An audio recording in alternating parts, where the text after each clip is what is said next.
Great. So we're going to go ahead and get started. I want to welcome everyone tonight.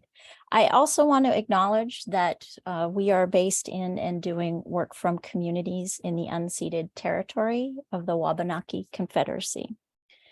Thanks everyone for joining us this evening for the first in a series of online opportunities from the Community Resilience Partnership regional coordinators and our partners. This series is entitled Building Stronger Communities. It's designed for communities who are enrolled in the Community Resilience Partnership, those who are currently enrolling in the partnership, and also those who are interested in enrolling. So I'll share more about the Community Resilience Partnership in just a minute. But first, let me introduce myself and also my fellow presenters. So my name is Gabe McPhail. I serve as one of the regional coordinators in Region 1 of the Community Resilience Partnership. I work with colleagues in Southern Maine, the Southern Maine Planning and Development Commission, Greater Portland Council of Governments, and also in Lincoln County with Lincoln County Regional Planning Commission. And I know some of my colleagues are on tonight, so I want to give a shout out to them. So we in Region 1 support communities in the Community Resilience Partnership, those enrolled and those seeking to enroll, located in York, Cumberland, Saginaw, Lincoln, and Knox counties. So I'm joined tonight by my colleague, Tanya Rakowski.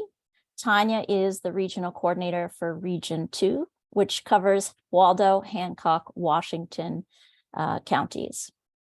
And I want to say a special thank you to our partners who are joining us to present tonight from the Gulf of Maine Research Institute, or GMRI. So Gail Bonus. Gail serves as the Municipal Climate Action Program Manager at GMRI. And Hannah Baroness, who is GMRI's Coastal Hazards Researcher. So I also, beyond thanking them, just want to give a special shout out to everyone who's attending tonight via a community-based watch party. Thanks for joining us. Glad folks could gather, and hope you find this conversation fruitful and hope that it sparks some conversation after.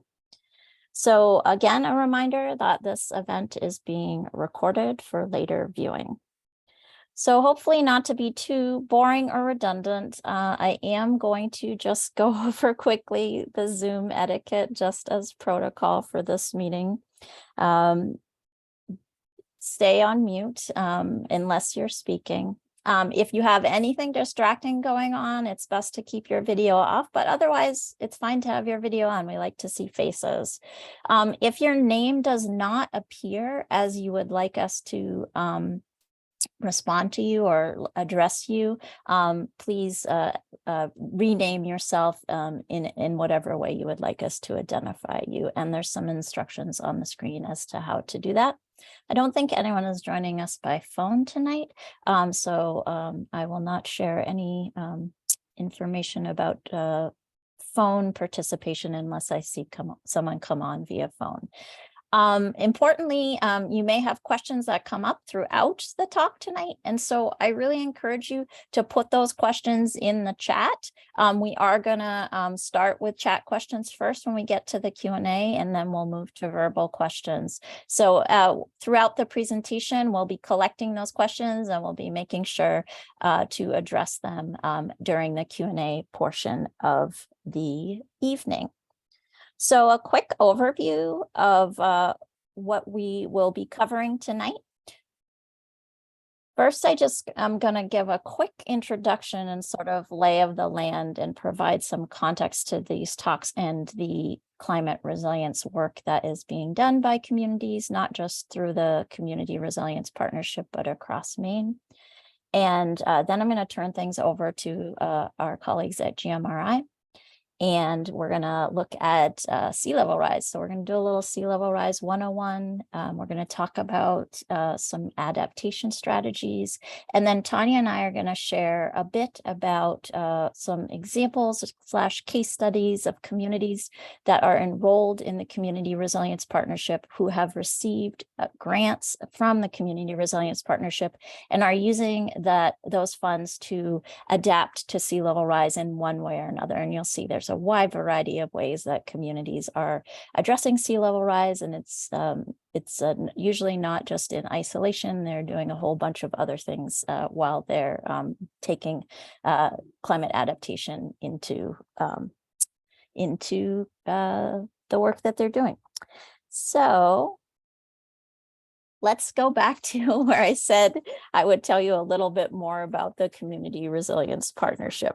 So the Community Resilience Partnership, and for those of you who don't know, the partnership is a program of the Governor's Office of Policy, Innovation, and the Future. It's a program that's aligned with Maine Won't Wait's, the Maine Won't Wait 4-year climate action plan for the state of Maine. So it's intended to help Maine communities reduce emissions and prepare for the impacts of climate change.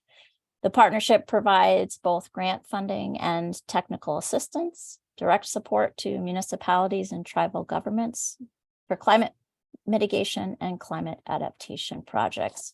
So how does the partnership work? So to be able to access the benefits of the partnership, you need to be an enrolled community. So communities can enroll either on their own, or sometimes there isn't enough help. So you want to ask a service provider to assist you. And so service providers are able to get funding through the partnership to assist up to 5 communities, a minimum of 2 communities, and help them enroll in the partnership. And an enrollment involves completing some assessments, conducting a community workshop to identify your climate priorities, submitting those materials, and also passing a municipal resolution that commits that community to the priorities that you've identified. And once you are in the partnership, once you've enrolled, you have access to community action grants that are available twice a year in the spring and the fall. And you also have access to your regional coordinators. So Tanya and I also have a couple other counterparts in the state of Maine, Region 3 and Region 4, which serve Western and Northern Maine. And so the regional coordinators, our job is really to provide technical assistance, get you access to training, offer coordination of projects, help with grants, particularly larger state and federal funding opportunities. And those are what's really required to implement some of these large scale projects. And we'll have a couple examples of those tonight. So I promised too that I was going to say a little bit about context and framework. And I just want to do this because there's often a lot of words floating out around climate resilience. Resilience is a very popular word, and it can mean a lot of different things depending on who we're talking to. So for the sake of the work that we do in the Community Resilience Partnership, I like to define climate resilience as the ability of a community to anticipate, plan for, and mitigate or lessen the dangers, and also to seize the opportunities associated with environmental and social change. And we could probably put economic change in there as well. So any sort of change to the systems that we are really dependent on. So traditional definitions of resilience talk a lot about a system's ability to bounce back from a disaster or from a hazard in the face of adversity. So really, we're trying to do better than the status quo. We really want to make communities stronger. And that's why I usually prefer to say bounce forward instead of bouncing back. So that's really what community resilience is to us. And so throughout this series, Building Stronger Communities, we're going to be discussing how communities enrolled in the Community Resilience Partnership are using the partnership funds that are available to them to build stronger communities. This might be through actions that relate to adaptation or to mitigation. And adaptation and mitigation are part of climate resilience. So climate mitigation refers to any strategy or action to remove greenhouse gas emissions in the atmosphere or reduce the amount of greenhouse gas emissions in the atmosphere. And climate adaptation refers to the ability of a system to prepare for and make adjustments to observed and anticipated impacts of climate change. So for the sake of the conversation tonight, we're really focused on sea level rise. So we're looking at sea level rise adaptation. So what are communities who are enrolled in the partnership doing to adapt to sea level rise? So without further ado, I'm going to go off my screen share. And I'm going to turn it over to Hannah to kick things off. Thank you, Hannah. All right, thanks so much, Gail, and hello, everybody. Can I get a thumbs up from someone if you're hearing me okay? Great. All right, I'm going to share my screen. Let's see.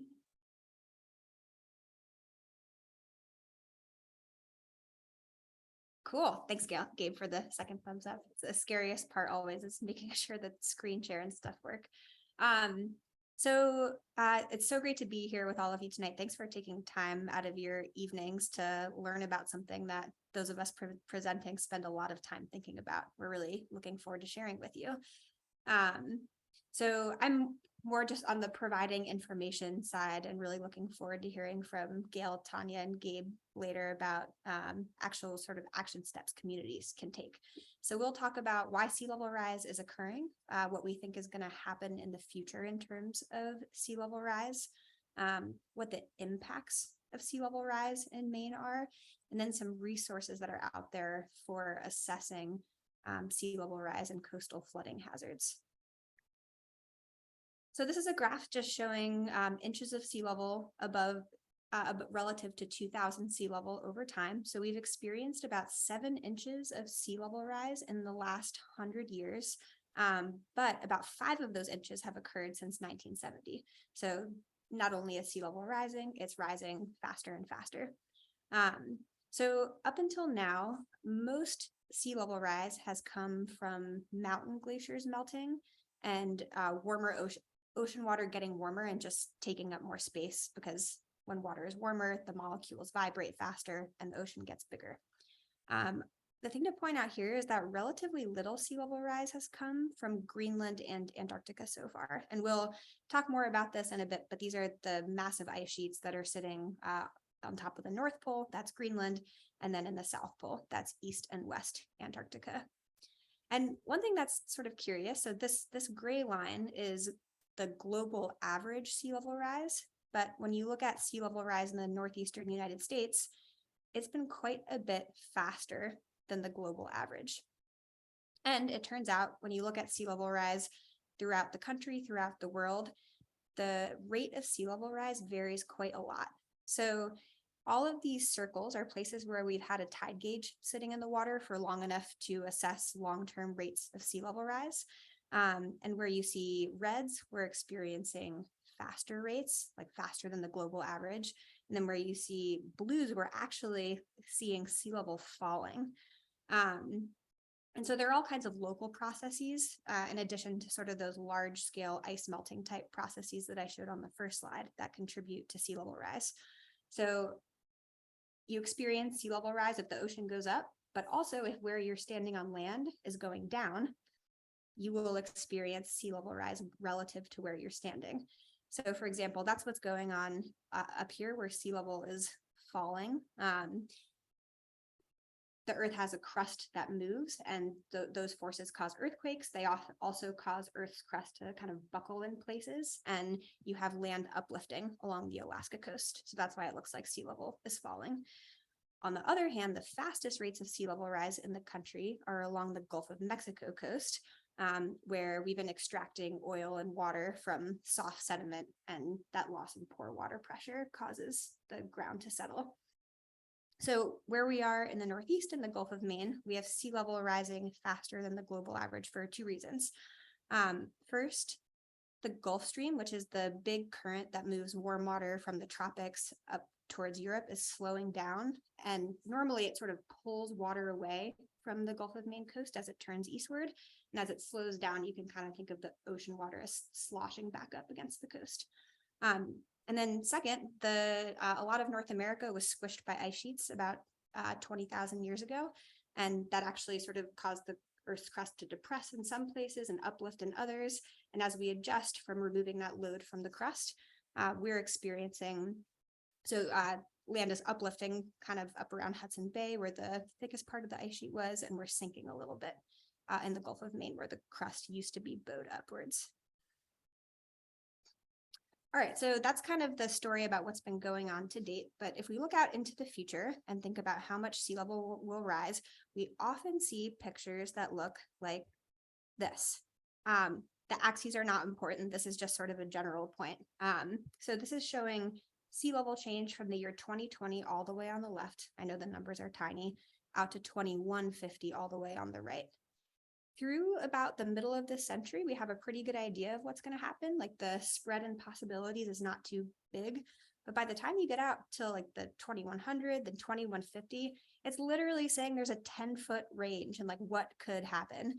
And so if you're someone who's tasked with trying to plan into the future for sea level rise, what are you supposed to do with this kind of information? So I think I'll explain a little bit about what's the deal with all this uncertainty? Where does it come from? When are we going to have less of it? And how has Maine been handling this uncertainty in its planning?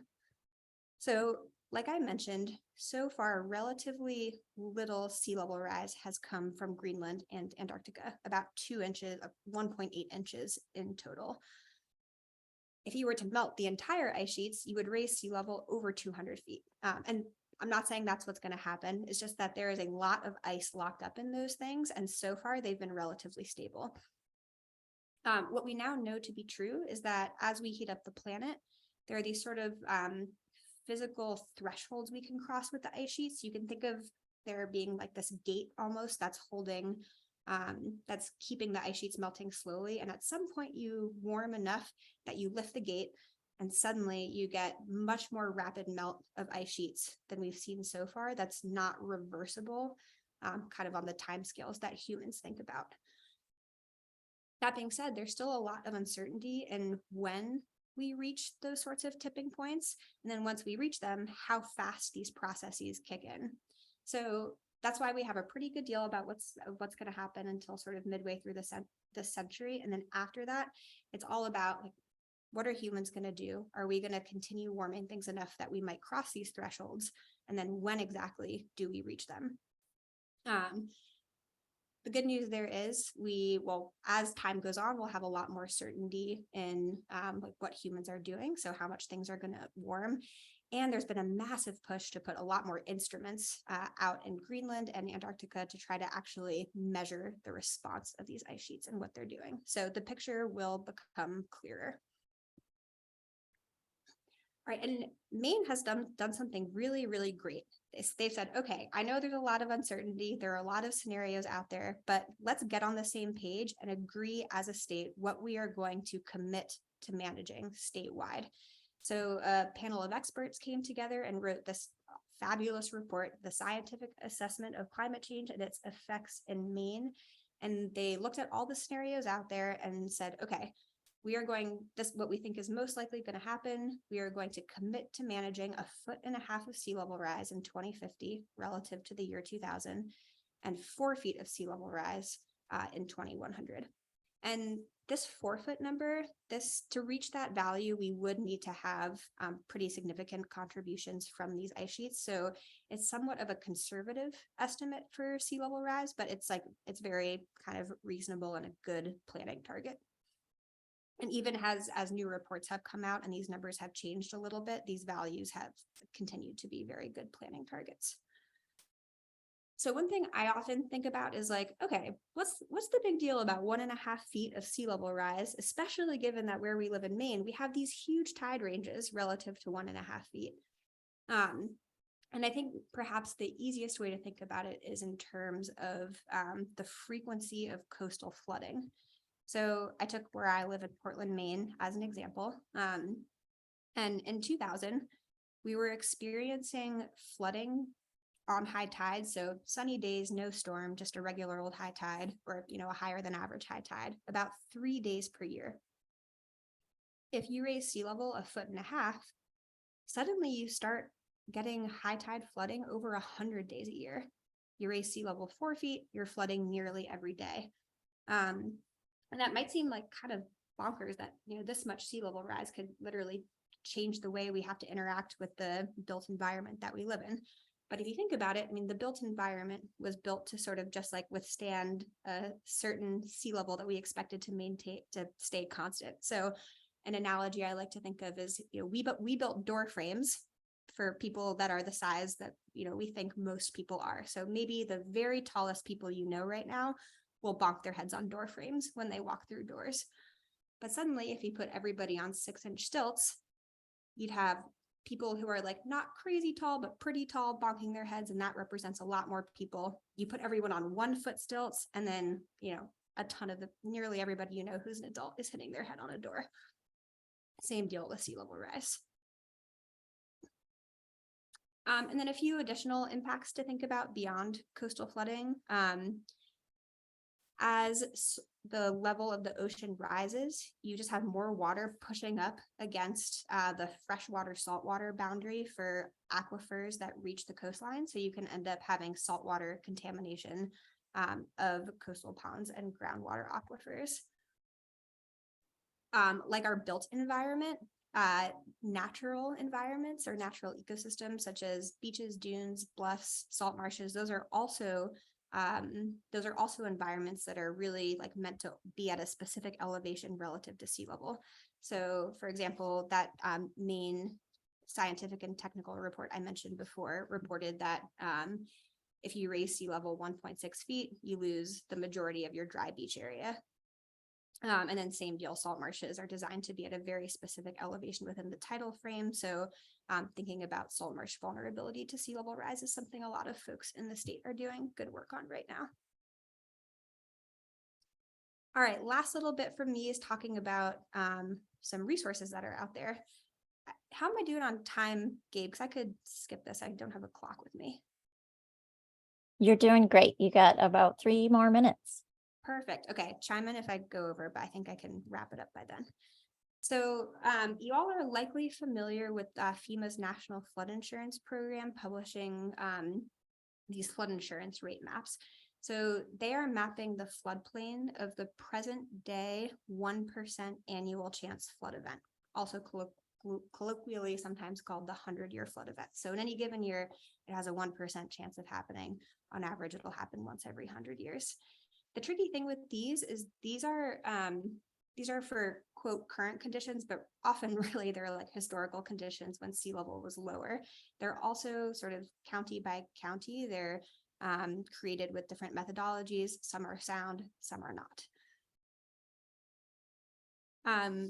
Pete Slavinsky at the Maine Geological Survey also put together this really fabulous mapping tool that maps water levels on top of land elevations.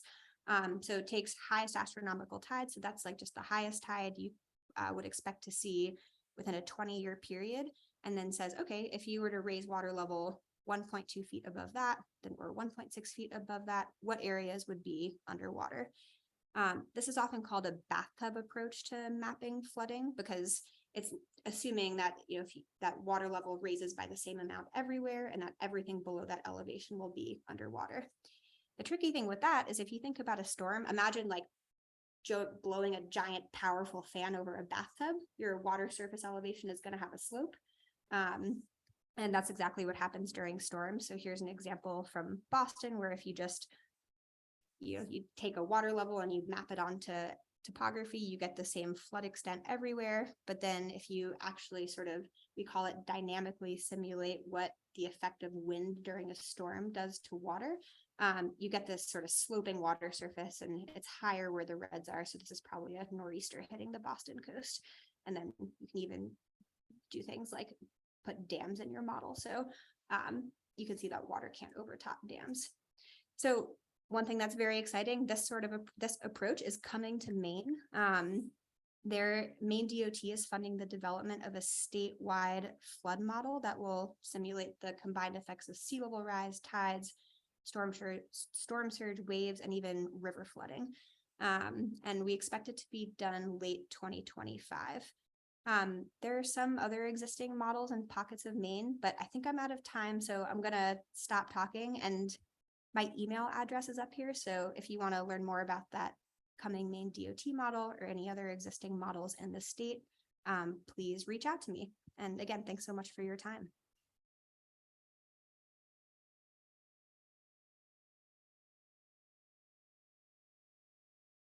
Thanks, Hannah. Thanks so much. And I just want to acknowledge that Hannah is joining us from Germany tonight. So she's going to hop off early, but we are collecting questions, and we'll direct those to Gail if Hannah is not on the call anymore. Thanks so much for being here tonight, Hannah. We appreciate it. And now I'll turn things over to Gail. Thanks so much, Gabe, and thank you, Hannah. So my job is to kind of take all that data that Hannah presented, and then how do we add in the human element to how we make decisions and how communities start to grapple with climate planning, and how do we plan for a changing coastline that we're bound to experience in the next few decades and definitely far into the future. So I always start my talks with sharing this photo of my kids at the beach. This is Crescent Beach down in Cape Elizabeth. And I invite you to kind of bring into mind a photo or a place that means something to you along the coastline too. And I'm sure in Maine that we all have that kind of special location for us, and to think about how you've observed change over time in this location, and also like what that means to you. Because as we look along the coastline, we can definitely see evidence of climate impacts over time. Looking at this photo, you can see that the seaweed is being pushed all the way up into the dune grass. And with a statistic Hannah shared earlier, with 1.6 feet of sea level rise, the amount of dry beach here on Crescent will be pretty much zero underneath or with that sea level rise scenario. So also with this too, I really invite you to not just bring in your observations, but to bring in kind of your emotions to it. I want you to invite you to bring those into the conversations around sea level rise and climate impacts more generally in our communities. We're all going to be impacted by climate in different ways, and understanding those different ways is really important to guide community conversations. So that way we're honoring everybody's perspective within communities. So just inviting that to the table as well. And that's a lot of the work that we do at GMRI is facilitating conversations with communities that really brings values to the forefront of those conversations before we dig into the conversation about, well, what do we then do about climate change? So I'm going to kind of start to visualize some of the data that Hannah shared. We'll look at different community impacts and looking at the different types of communities that we have throughout the state and the different challenges that they're going to be facing under different scenarios. And while we're doing that, just think about the types of questions that these communities are going to need to grapple with. It's no straightforward answer as to, well, it's going to flood here, so build X, Y, Z, and that will keep the water out or elevate. We have lots of options, but the answers aren't always clear. So we're going to start down in Wells, which is a beach community. You can see there's a lot of homes, often second homes that are right along the beach. This is just, we'll start with like the normal high tide or mid tide, I guess. I'm not sure what time this photo was taken from satellites, but this is what it would look like with 1.5 feet of sea level rise. So that scenario that we've committed to planning for by the year 2050 as a state. So you can see some really severe impacts to that coastal community, as well as cutting off access to the beach community. And with 4 feet of sea level rise, it looks like this. So for our low-lying beach areas, we're going to see really severe impacts to those residential communities that are right on the coast. In Portland, we have more of an urban waterfront. With 1.5 feet of sea level rise, we start to see areas that used to be marsh or wetlands start to become wet again. A lot of coastal cities have areas that are fill, where we've expanded our land and taken over wetland to grow urban cities. So think about this, if this is happening in an area where you live, and those would be areas that would be vulnerable first. And you can really see that start to take shape with 4 feet of sea level rise here in Portland. It's starting to look more like the shape that it did in the 1700s. I've also heard a term too, and thinking about this as well, when we're having the water come all the way up into an urban area. This is like an urban intertidal zone. So thinking about how do we adapt to that. Up to Woolwich. So this is Route 1, Taste of Maine restaurant there, in case you're familiar with that area. This aerial photo really demonstrates salt marshes and how they can change really drastically when we put these tidal crossings, such as roads over top. You can see the salt marsh change really quickly here.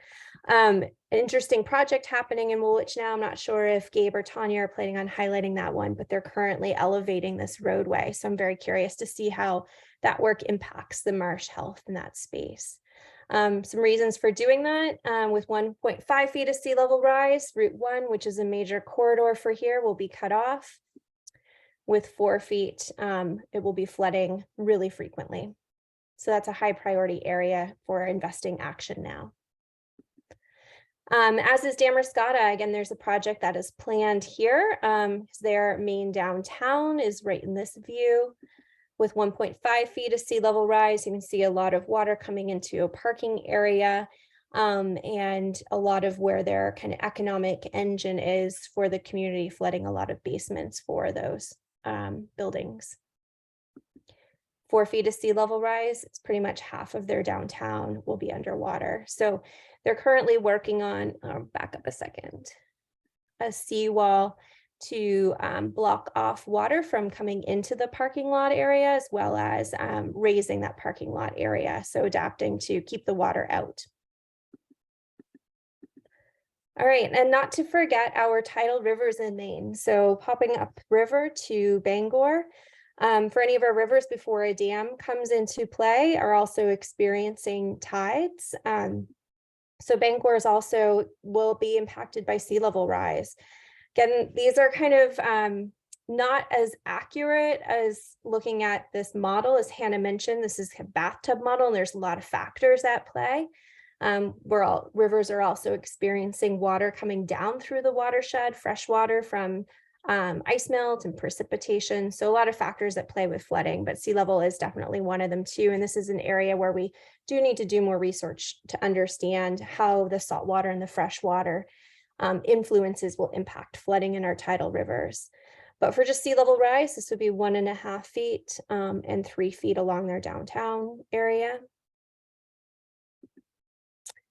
And then in Maine, we have a lot of peninsulas that are connected by causeways, and often those are rather low-lying. So this is the causeway out to Deer Isle and Stonington, which is experiencing flooding during high tide events now, completely underwater with 1.5 feet of sea level rise and with 4 feet of sea level rise. So understanding these pinch points in communities is really important, especially as we're thinking about emergency services and how people can still access those when there may be an emergency, and maintaining that access should be a really high priority for making decisions. And then out to Vinyl Haven, strong working waterfront culture here in Maine, huge economy. So really important to think about how we think about these infrastructures and continue to kind of build resilience forward to maintain that economy into the future and the infrastructure that they need. So with 1.5 feet of sea level rise, you can see a lot of the working waterfront infrastructure is flooded, as well as their downtown, and 4 feet of sea level rise. So I will share the link to that map. That was the Maine Geological Survey map that Hannah referenced. I'll post that in the chat when I'm done, unless anybody else beats me to it in the meantime. But But yeah, I just wanted to share those different examples. We've got 140 coastal communities in Maine, and they're all grappling with really different problems. But there are some where different communities may have things in common. So finding those commonalities where we can learn together as a region and think about how can we plan forward together to think about different adaptation strategies and learn from each other. And as we're thinking about adaptation strategies too, it's not one size fits all solution for sure. And a lot of it has to do with how a community values those different assets that they have that are at risk and how they want to prioritize them moving forward. So here's a few examples. Seawalls or things of this matter are intended to keep the water out. Eventually they will fail. The water will continue to get higher, but it can buy a lot of time for communities to come up with what their strategy is then next.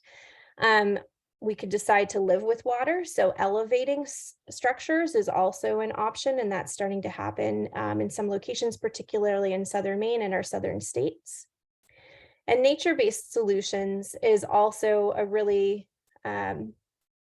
like a solution that's promoted quite a bit right now, particularly for different funding structures. As I pointed out some different marshes along the way while we looked at some different communities, they were our front lines to the coastline and absorbed a lot of the energy from waves, absorbed water, made the storms less impactful to communities. So how can we bring back that natural barrier that played a really important role along our coastlines? So some thoughts around that are some dune restoration along our beaches to get roots into the sand and to keep the sand in place. And then also along our marshes and seagrass beds as well. How can we bring in more sediment to promote them in growing back after erosion events? And we're also going to have to be really open-minded too, to at some point, none of these solutions are going to make sense for a community, and managed retreat may be the best option. And it's not necessarily a community as a whole, but it might be neighborhoods within a community where we're just going to need to decide that it's no longer financially feasible, safe to continue to invest in a space. So how do we begin those conversations around managed retreat? So as you can imagine, with all these conversations, there's a lot of emotion around them because we are humans living in these communities. And it's really important to find ways to engage in those conversations because we're thinking about our future, our kids and our grandkids' future. So planning for future generations within the communities that we care about. So I encourage you just to take a minute and drop in the chat. What are some of the things that you value about your community? Whether that's having access to natural spaces or being on the coastline, having kind of friendly neighbors. You guys can drop some of those things in the chat. Again, this is a really great place to start the conversation around sea level rise, because we can look to those community values as things that we have in common. And when we're considering climate impacts, we can look to those values as to which ones of these will be most vulnerable when we're looking at climate impacts, but also some of them may be assets that we can deploy to adapt or build resilience strategies moving forward. Again, I encourage you to find ways to engage within your own community, whether that's through supporting the collection of data, through observations, through community or citizen science, or finding opportunities to join small working groups or meetings. I know a lot of communities have climate commissions or climate adaptation work groups or climate crises committees. They go by lots of names. So I encourage you to reach out to find if there is one in your community and how you may participate in that. All right, well, that is it for me. So I'm going to pass things over to Gabe and Tanya.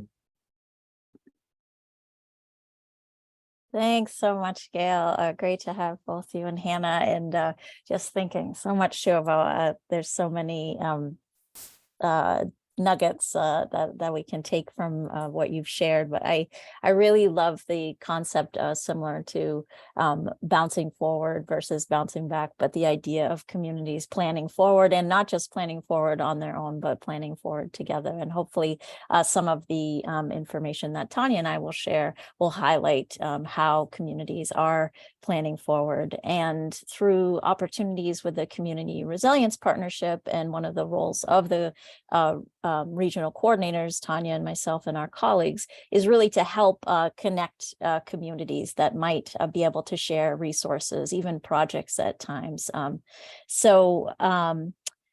going to share my screen again, and just again sort of get us into a context, and then move forward with sharing some examples of adaptation strategies from communities.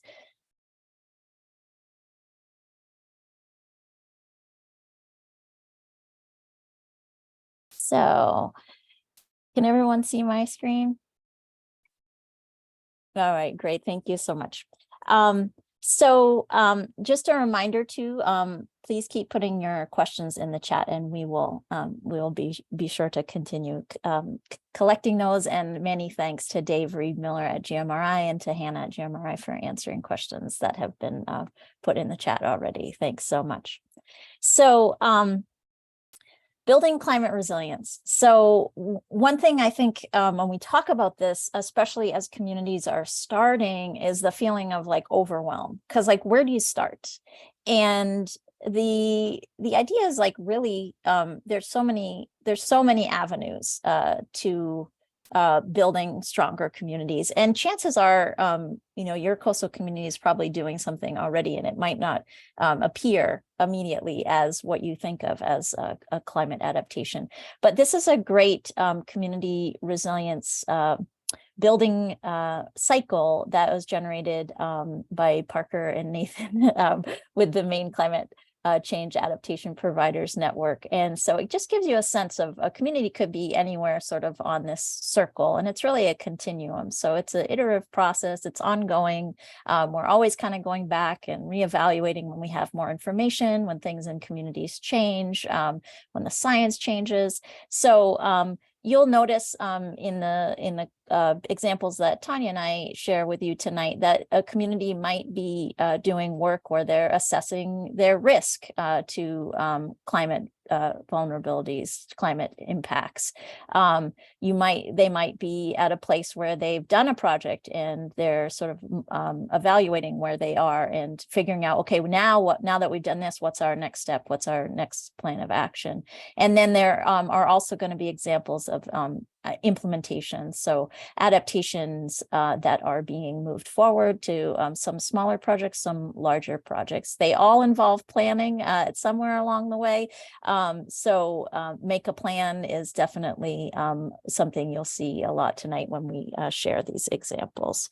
So just wanted to also frame the Community Resilience Partnership in terms of the Maine Won't Wait Climate Action Plan. So as part of communities enrolling in the partnership, I mentioned they need to do a couple of evaluations. And one of the things they do along with a community workshop is they identify what their community priorities are. And as Gail mentioned, really it depends. Like, what is the community's values? What do we value for our own assets? And how do we want to plan forward as a community? So the partnership has put together this list of 72 priority climate actions. Some of them are focused on adaptation, and you'll see some of those highlighted tonight.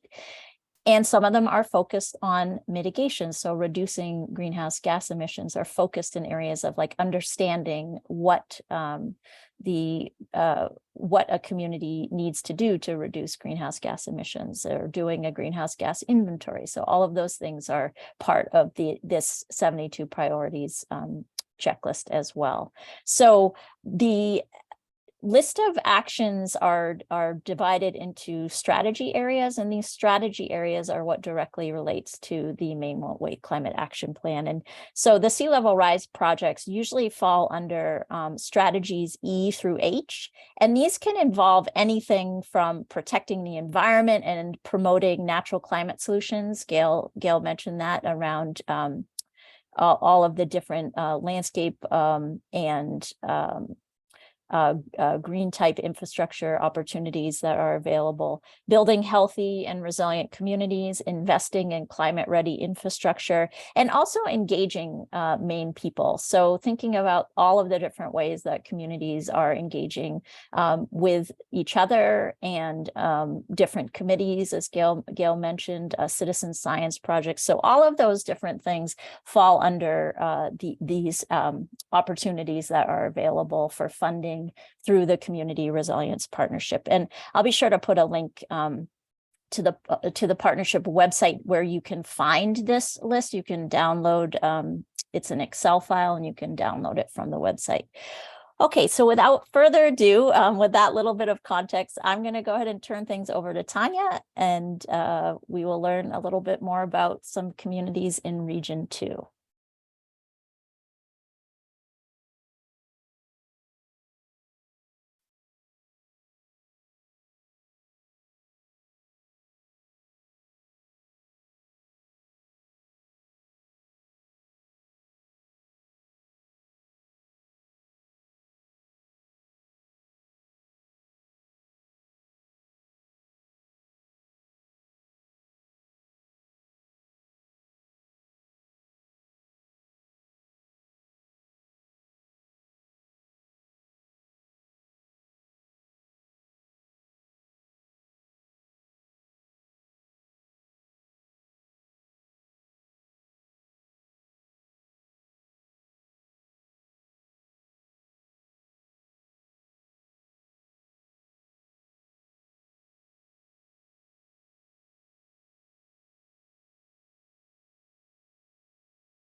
Slight technical difficulties. Yeah, you appear to be muted, Tanya. Okay. Do you want me to present, Tanya, and then you can? I think I can get it here.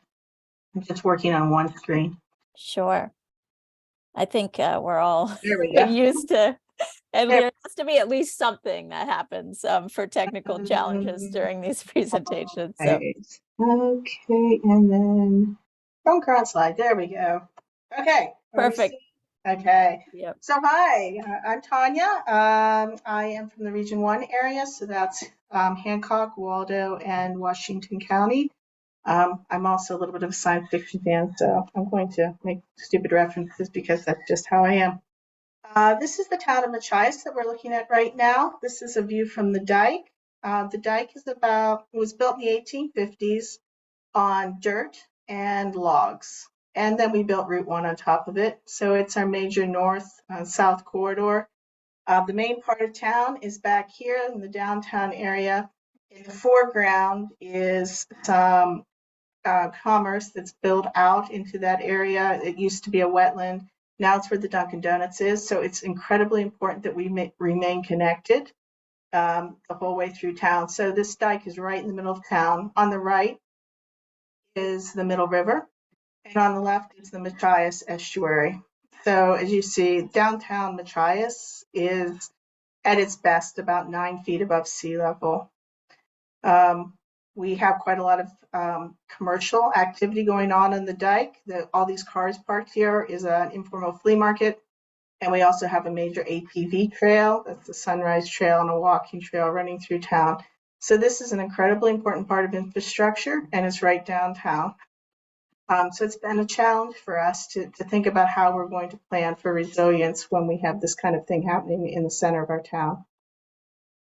So this is what I'm going to have to just move that. This is what it looks like when we have a 3-foot high tide event. So this is not much, and Gail was certainly showing a lot of other pictures. This is the dike right here running across, so that's inundated. Diner number 1, diner number 2, hardware store and lumber yard, gas station, bank. It's pretty much all of the main commerce that happens in our town is underwater with a pretty moderate event. Deeply concerning right here. Can you see my cursor moving? Thumbs up. Yeah, okay. Right here, disturbingly, is our wastewater treatment facility. So that's also underwater. So it has some major public health impacts as well as being drowning all our commercial district as well.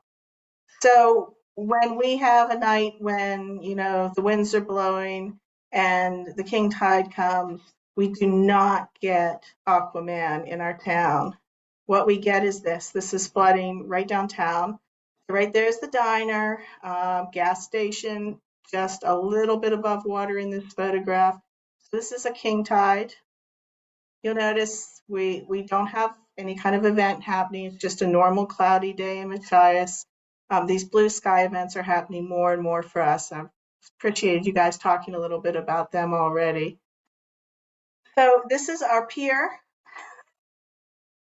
And it's the end of the pier is here. And this is, again, another king tide where we have water all the way up to the parking area. And the dike is over in this area here.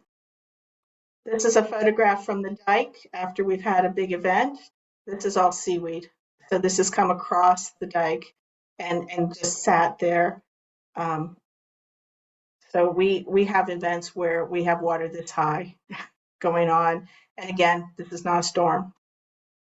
This is behind the hardware store right in downtown. The second gas station in town is right there. And this would be the area where we want to do some protection work. I'll talk about that in a minute. So what's Machias doing? Machias is doing a lot of things, and I was pleased to see you all talking about a fair number of them. We're looking at marsh restoration. Right along here, you see a train track running. That's now Rails to Trail, Sunrise Trail. It's cut off this piece of saltwater marsh from the main part of the estuary. Because of that, the saltwater marsh has subsided. It's been ditched and diked as well. Since all that organic matter is sitting there, if it doesn't get more contributions from the estuary, it starts to rot out and sag and sink. We need this marsh to be functioning properly so that sometimes when we have high water events, this area can again function as a buffer and a protection for the town. Right here is the dike. This dike is going to become a bridge. That's going to be happening through work with DOT. So the town is not having to deal with the funding of such a big project. It's going to be incredibly painful though. As you see, all of this is going to potentially be inundated. It's marsh now and it's going to get wetter there. There's a lot of pain there in our community because people are going to lose land. And, it's been framed a little bit as, we're going to lose land because the dike is going, but the truth is the dike is already being overtopped and it is going. So what is happening before is we have some clappers here that keep the tide from coming in. But when the tide's going right over the top of it, those clappers aren't helping protect this land back here anyway. This is going to eventually be, it looks like from all the planning, a bridge, which will have some pluses and some minuses. Like I said, there's no solution that's happening in these towns that doesn't have a lot of pain attached to it. We are going to build a seawall right along here where the orange is, and that will protect the downtown area from those high tide events, at least for a certain amount of time. And we're also upgrading our wastewater treatment facility. So we're doing all of these different projects. It was kind of interesting. You were saying some of these towns are doing some things and some towns are doing other things. Because Machias is so low and their commercial area is being inundated already, they're really trying to do all the things they can with an understanding that this is a temporary solution. Eventually, we're going to lose the downtown probably or portions of it and have to do something else. Hopefully, we can hold it off to a place where we can make that retreat thoughtful and well planned to minimize the inevitable pain that's going to come from that situation. This is what the dike's going to look like when it's been completed with a bridge element to it, still nice and wide, so we can have the Sunrise Trail, and definitely some conversation about including some sort of open air market area options for us. The wastewater treatment facility, right now, we have part of a community up here on the hill on the other side of the Matthias River, and that's gravity fed coming down under the river and going over the treatment facility. What we're having now during high water events is that's being inundated, so we have seawater coming in there, which means the wastewater treatment facility is overflowing.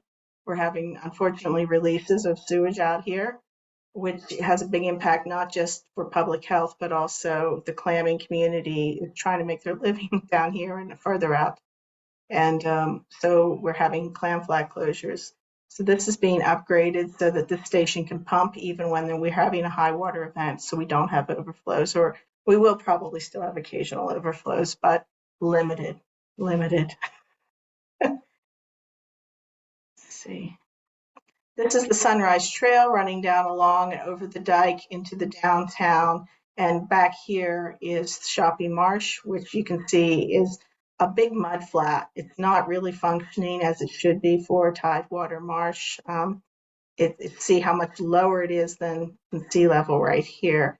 So we have a major project going on to improve the water flow in and out of here to make it more natural, and possibly also build this back up, which is going to be quite a challenging project, so that this functions better, and so that when we have big water events, at least some of that water can go into this the way it's supposed to.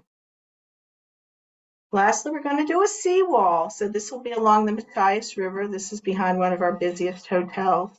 The thinking is this walkway along here, a river walk, is going to be stackable, so we can build this up and have a couple iterations of relief, and giving us a little more time to do what we need to do and deal with things.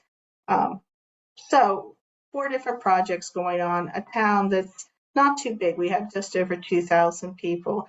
This is a lot happening. And so one of the things the the Community Resilience Partnership wanted to do with the town here was the town suggested they needed someone to help us. They needed the one ring because we have all these different partners working. And the idea is we want to make that efficient and thoughtful and have as much cross-project communication and community collaboration between all these partners, so that we got a good product for what we're doing, and so that there's some sense and some reason and some order to these projects. So the one ring for them was a $45,000 grant from the Community Action Grant pot to have a person come on and provide project management for all 4 of those projects, so that they're working in coordination with each other, and we can have a big picture approach to it. Of course, there's going to have to be a pipe running through the seawall area to bring that sewage across the river. We're going to need the dike and the seawall to link up. We're going to need all these things to be working together. So the one ring is the Matthias Bay Master Plan that's going to come out of this. We're really hoping that we're learning as we're doing these things. Matthias has been very proactive because it's pretty low-lying, but there are a lot of other low-lying places like Deer Isle. I think Jim Fisher's on the line, who could talk more about that too. What we're learning in Deer Isle and Matthias and the towns that are being as proactive as they can be, hopefully will help other towns plan. So Deer Isle has also gotten a community action grant to do comprehensive planning that really incorporates all these climate resilience thoughts and approaches, where they're concerned with their causeway, because this is what their causeway looks like on a bad day too. So we're hoping we can learn and share from each other as we do this planning and thinking. I think this is Deer Isle, water coming in on, again, another day with a lot of wind. It's a big job.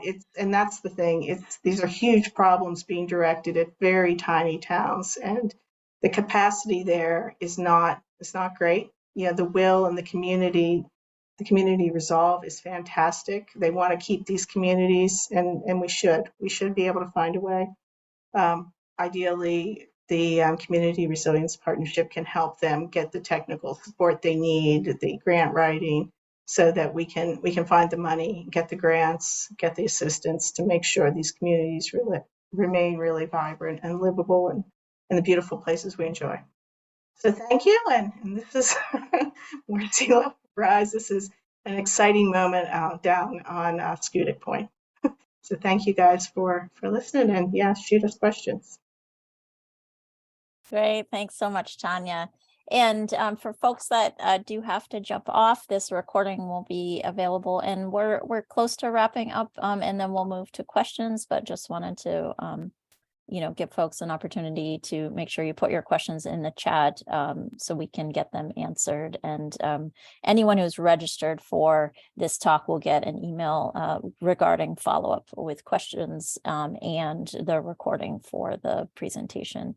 So I'm gonna just share really briefly, just do some sort of quick flashes of a couple of communities in Region 1 and their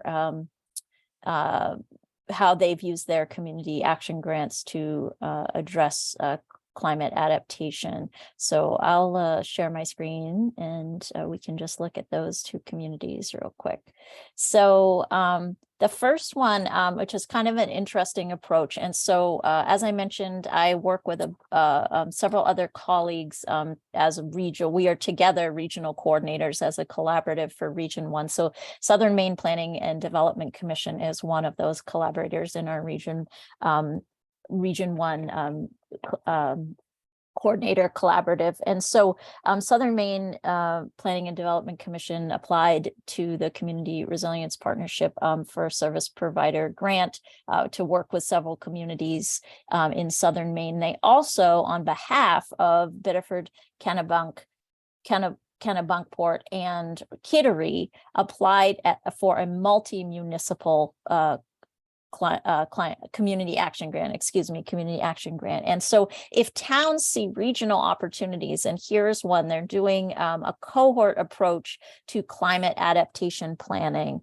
And so for folks who are unfamiliar with a climate adaptation plan, it's essentially a strategic plan that lays out policies and programs for reducing communities' greenhouse gas emissions and adapting to the impacts of climate change. So this has to do with both adaptation and mitigation. So plans for these coastal communities will really establish actions for adapting to climate change-induced impacts and hazards, including sea level rise. So they kind of have the broad scope of both mitigation and adaptation priorities that are going to be identified and addressed in these climate action plans. But the opportunity for funding through the Community Resilience Partnership for multi-municipal projects, and that can be up to 5 communities getting together to apply, is $125,000 as of the last grant round. So it's $50,000 for individual communities. So even if you have 2 communities coming together, there's a benefit to applying for a joint project. So here's an example, a cohort approach to climate action planning. They will end up with individual climate action plans, but they're doing it as a cohort. And we talked a lot about communities learning from each other, sharing resources, and this is a great example of that. I'm also just going to share really quickly about Rockland. So Rockland is developing, or they've really started, they are doing a climate ready engineering design, and they're doing a lot. This is around site improvements for Rockland's municipally owned downtown waterfront.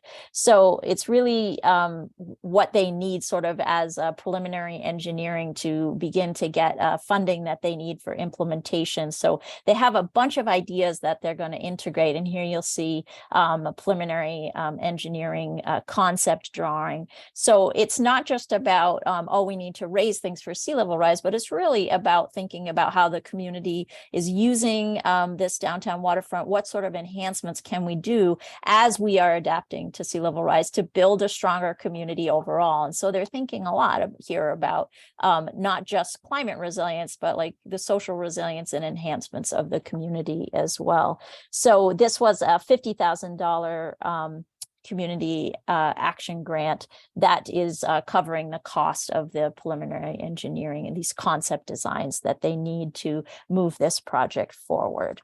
So I will stop there with the examples. I want to say there's many other examples. I'm going to put some information in the chat regarding how you can access a list of all the different community action grants that were awarded in the spring of this year and what types of projects communities are doing.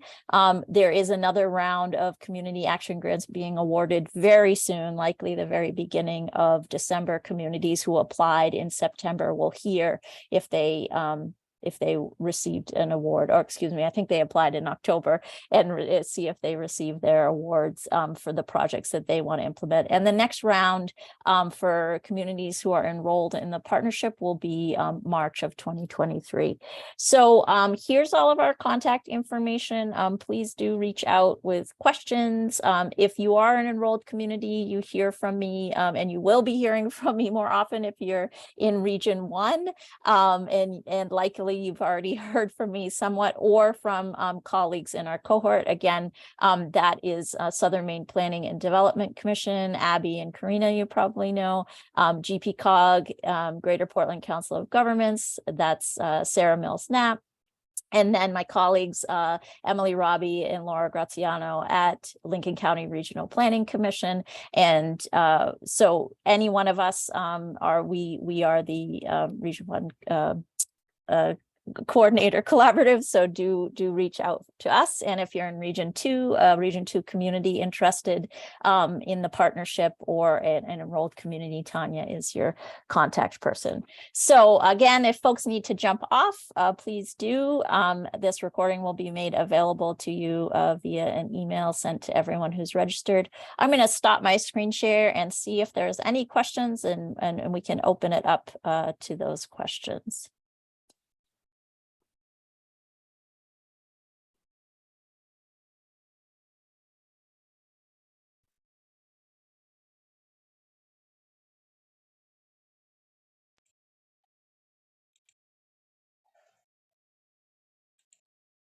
So I think we have a great question here.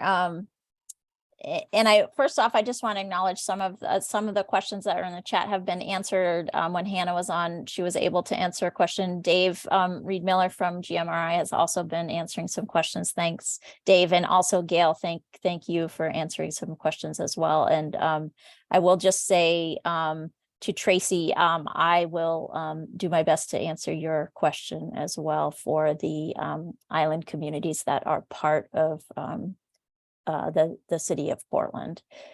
From Pauline, your question, Kennebunk and Kittery are not contiguous communities. How do they work together? So I think this is great. I'm going to put in the chat just a link to the climate cohort that makes up the Biddeford, Kennebunkport, and Kittery climate action planning cohort. And I just encourage you to go to that website to learn more. But really what they're doing is just taking a cohort approach. They're each producing individual climate action plans, but they're leveraging resources among themselves. So they have one engagement person or firm that's been hired to work with all of the communities. There's Southern Maine Planning and Development Commission is doing one sort of like workshopping process where they do have things with individual communities, but they also bring everyone together. So it's just a lot of sharing resources, looking for those areas where they could collaborate. Maybe there's problems that need to be solved jointly. So it's not all about like what's an infrastructure project we could do together. It's sort of looking at regional opportunities and what those might be. So it might just be around technical assistance as opposed to implementation projects for large infrastructure endeavors. So it really just depends on the community. And I think just to know, it just takes a commitment on behalf of those communities to be willing to enter into a process that is multi-municipal. And of course, it really helps to have the leadership and the support of a service provider. And in this case, Southern Maine Planning and Development Commission, who are organizing and facilitating that process for the municipalities and their very active and engaged committees and volunteers. So check out the website. That's really helpful, and it gives you a sense of how everyone's working together and the ways that information is being shared and resources are being shared. I think I want to just quickly address, and this is specific to, so it may not be relevant to some folks, but it's interesting to me nonetheless. So when the Community Resilience Partnership first started, it was essentially funding for municipalities and tribal governments. And there are a lot of unorganized territories out there. This last funding round, the state opened it up to unorganized territories as well, who are often pulling together and applying through their county commissioners, through the counties themselves. So the other question related to that Tracy has asked, so it's just about the Portland Islands that are part of the city of Portland. So because they're very independent, but they're still part of the city of Portland. The city of Portland is enrolled in the Community Resilience Partnership. So it's really this question of how do those islands access funding through the partnership, or how do they get access to the technical assistance that's available through the partnership? And I think I just want to thank Gail because she was able to really highlight some of those resources that are available to communities, regardless of if they're enrolled in the partnership or not. Some of those include the New England Environmental Finance Center. And Gail also mentioned that the organization she works for, GMRI, is going to be hiring a climate finance program manager. So and the other important thing that Gail highlighted was for those islands that are part of other municipalities, or in this case, the city of Portland, to work with the sustainability coordinator in the Portland office and really share information about what those islands' goals are in relation to the climate action plan for Portland. How are you part of that, and what can you take advantage of in terms of what the city is offering? And certainly, because I'm the one of the regional coordinators, also Sarah Mills Knapp from Greater Portland Council of Governments. She's your contact for Region 1 in terms of the Community Resilience Partnership. So you can definitely reach out to her. You can reach out to me. We're available to provide information and resources. It sounds like a matter of coordinating and collaborating with the city in terms of accessing funding through a community action grant. But certainly you have our attention in terms of technical assistance and other ways we can assist you. So hopefully that answered your question. So I think if anyone else has a question, I would just ask you to come off of chat to answer that. I see, James, you have a couple of questions. Do you want to ask those off of chat? Sure, I'm always happy to speak. Part of it, we probably in Deer Isle I made a terrible mistake trying to do too many things with this grant, but we're an island and we need a sort of comprehensive approach. One small piece of that is trying to figure out if there are successful green shoreline stabilization initiatives. I've seen a huge number of requests for riprap, and it's one of the most common building permit requests we get. And I'm skeptical that that's good for the environment, and I don't even think it's sustainable in the long run. But people are trying to harden the shoreline all the way around, and it's creating new dynamics in the transport of silt and sand, and I think causing erosion in other places. So Yeah, the idea of attenuating wave activity and currents by greener strategies is very appealing, but I haven't seen a very systematic catalog of the kinds of strategies that are being tested and whether there's somebody trying to track what works and doesn't work over time. Yeah, thanks. I wanted to just point out Parker's response in the chat with some examples and some direction to go in, and also Gail offering a resource on living shorelines from the state's perspective. Does anyone who is on the call that has that expertise want to provide any additional information in terms of adding to what Gail and Parker have offered in the chat? And understand, I mean, these are nice examples, but I'm looking for the state to do, or maybe it's a federal activity, to really make this a systematic database with timelines, cost of implementation, materials used, and evaluations, 1, 5, and 10 years later. Yeah, and I think anything like that, certainly it's like, I'm sure like conversations, like conversation with Tanya bringing that to the folks that we're meeting with regularly. And Parker, you gave a thumbs up. Did you want to weigh in on that as well? I just think it's such a perfect request, Jim. I think you're spot on in terms of those, compiling some of these best practices into a resource that assists communities and assists contractors who are working on shoreline erosion.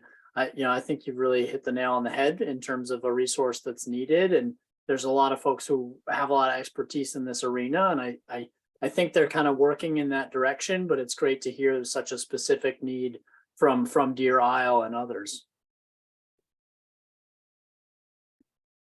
Yeah, I'll just pop in there too, like for your example, James, and the one that Tracy shared too, are your questions. Like hearing these questions about what needs communities have, what barriers they're coming up against, what policies aren't working for you in order to like progress your climate plans or your resilience actions. That's all really important to voice and for us to hear, and particularly Gabe and Tanya and the roles that they're in with the GoPIF partnerships program. So that way we can make advancements at that level, that policy level, in order to support these actions and being more efficient. So yeah, thanks for asking these questions, even though we might not have answers yet.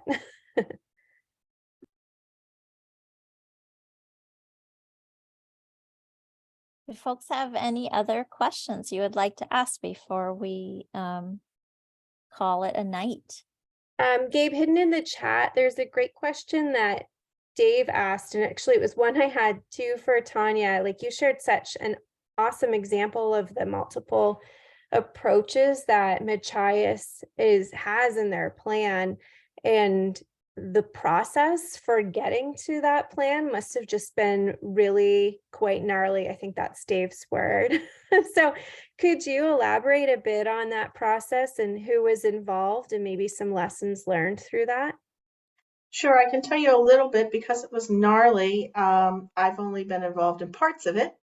So before I came over to working for the Community Resilience Partnership, I was doing running a land trust, and so had a lot of work to do with the Shoppy Marsh project, getting that up off the ground, getting funding for it, working with the landowner to get permission to do the work, being aware there was Army Corps stuff, there was DOT stuff, because an old rail bed running through the property means that it needs to be maintained to carry a train someday, maybe, which means any bridge or change would mean it has to be able to carry a train, not just an ATV and 5 people on a bike. So what we saw happen was there were some projects like that were pretty siloed. The wastewater treatment facility upgrade was pretty siloed. And then there was a Machias Revitalization Committee that was looking at the downtown flooding. There were a number of both conservation organizations, DOT, the town government, a lot of different groups involved in the dike, because the dike had fish passage issues, as well as all kinds of land loss, huge engineering problems. And so what we did see was we were starting to see the same old characters in every one of these different meetings. And I think that's really what provoked the town to say, okay, we need something to kind of bring it together. And that's what got them thinking that this was a priority for them to do for their first community action grant. So they saw that siloed thing starting to go like this and being horrifying. And this was an attempt to try to just bring it together with some kind of sense. I think that's pretty much the way a lot of small communities operate. Different groups become really passionate about different aspects. And after a while, they're like, wait a second, I was talking to you at the Dike meeting, and now we're talking about the seawall. Maybe we should have just like one group. So we're still working in different pockets, but at least now there's much better communication and organization. Thanks, Sonia. Thanks for the follow-up on that too, Gail. Any other questions before we sign off for the night? All right, you will be receiving a follow-up just with a link to access the recording, and you'll probably see it if you're on the Region 1 or Region 2 email list. You'll probably see it in that as well. So I will say I mentioned this before, we don't have a date yet, but we are offering the second presentation in the Building Stronger Communities series in December. That's the plan. We will put out a date via all the channels that you probably access to get information about this one. So that's going to be rather than a sea level rise 101, that will be a climate 101, and we won't be talking about adaptation strategies. We'll be talking about mitigation strategies. So that will just sort of provide an overview, and then in the new year, we're hoping to sort of hone in and do some more detailed information around funding and implementation. So I want to thank again both Gail and Hannah joining us from GMRI with your expertise, and Tanya from Region 2 sharing a very dynamic story about Machias and everything that they're doing to address climate impacts in their community. So thanks, everyone. We will hopefully see you at the next conversation. If you celebrate the holiday this week, enjoy, and we will hopefully see you in December. Take care.